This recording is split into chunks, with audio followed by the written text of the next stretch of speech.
Gonna start right now. Okay.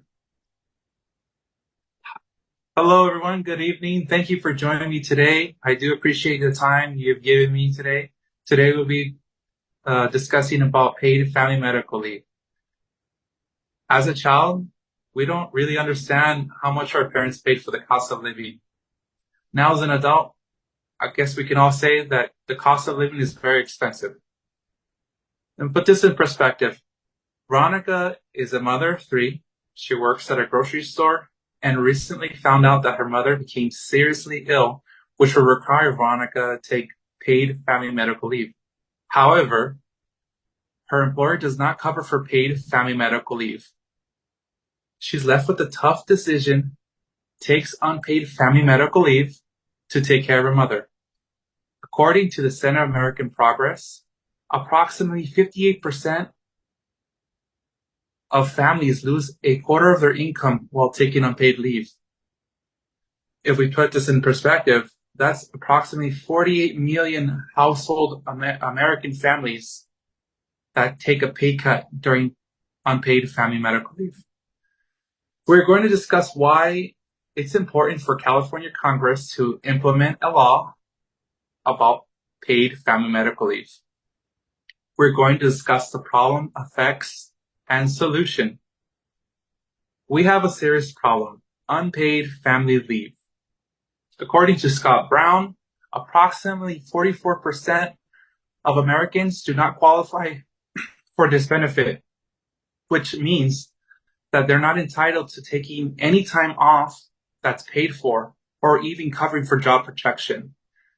So when people don't now have this benefit, people have to rely on personal savings, they have to take loans out, they have to ask friends and family for financial support.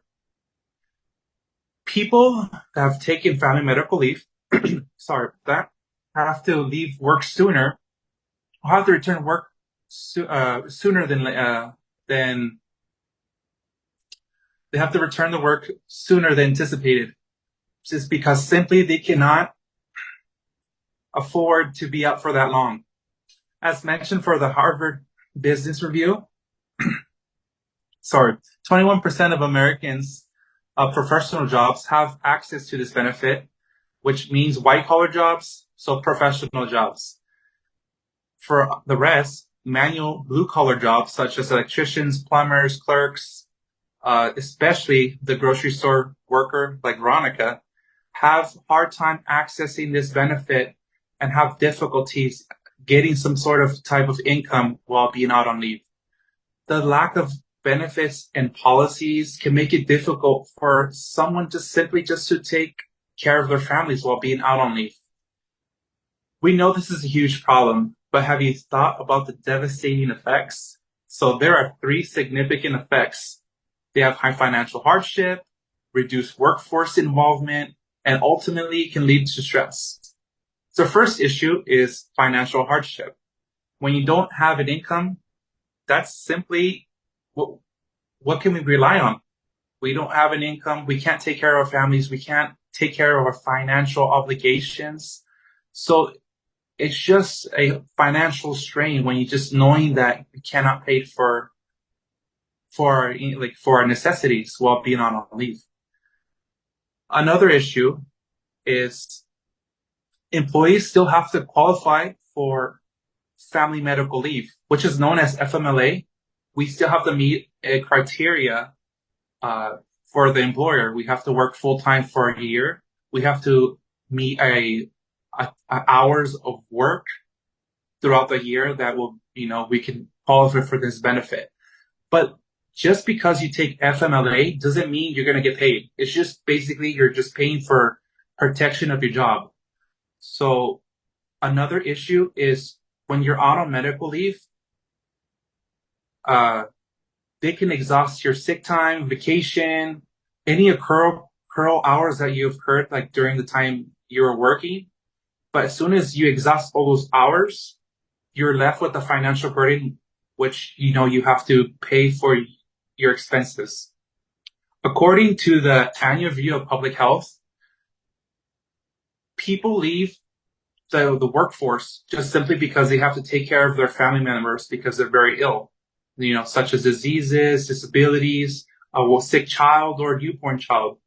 Um, if a person is sole responsibility of a family and taking care of them, it can add a lot of stress, especially when there's no policies, there's no benefits.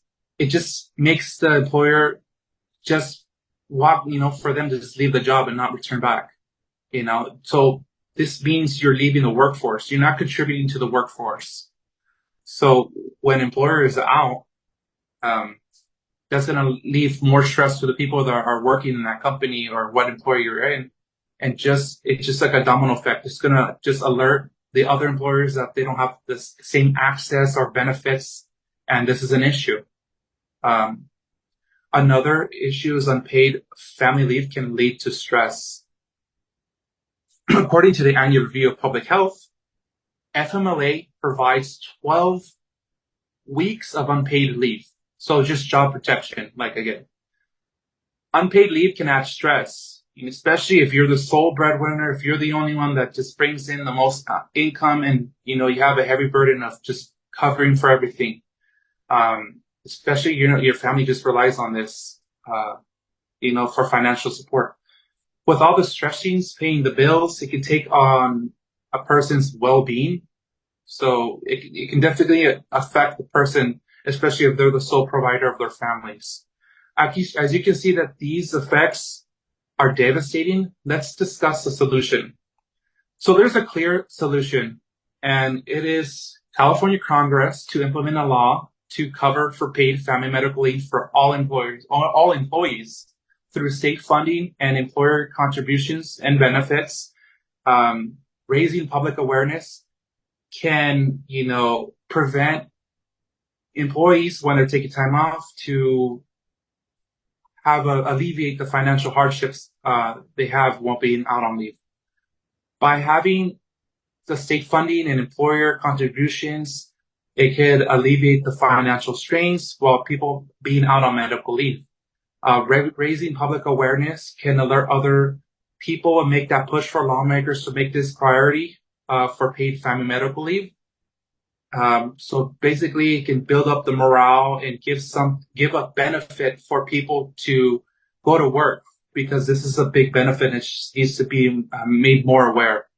Today, we learned about why it's important for California Congress to implement a law to cover for paid family medical leave. We've looked at the problems, effects, and the solution. According to the Center of American Progress, we do know that 58% of Americans lose a quarter of their income while being on unpaid leave, which in actuality is 48 million households in America. So just like Veronica, the mother of three, she works at the grocery store. She has to take care of her mother. She's the sole breadwinner, and she has that ultimate decision to make that choice to take care of her mother, but she's facing financial hardship. Has stress, and then she might not even return back to work just simply because of benefits. So, I hope you understand the severity of this important issue I've addressed. I do appreciate you joining me today, and that concludes my speech. Thank you very much, and have a good night.